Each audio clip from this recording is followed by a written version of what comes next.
Hala, nasaan na kaya ako? Saan kaya ako pupunta? Kaliwa o kanan?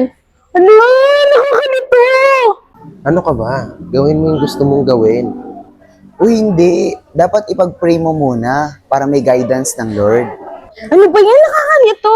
Ah, hindi. Magpe-pray ako. Lord, bigyan niyo po ako ng guide kung saan po ako dapat dumaan. Thank you, Lord! Alam ko na kung saan ako dadaan. Dito.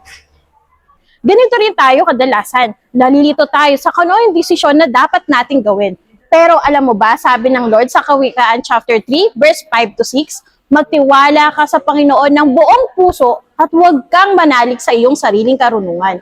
Kilalanin mo siya sa lahat ng iyong lakad at kanyang itutuwid ang iyong landas. Iyan ang paalala sa atin ng Diyos ngayon.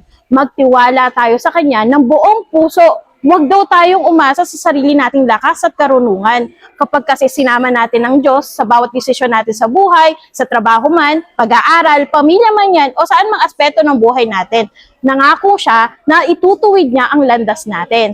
Kaya ngayon, kung may dinadala kang problema, o kaya may hinihintay kang sagot sa panalangin mo, huwag kang mawalan ng pag-asa. Magtiwala ka sa Diyos, maaring hindi pa naman malinaw ang lahat ngayon, pero ito lang ang sigurado at malinaw.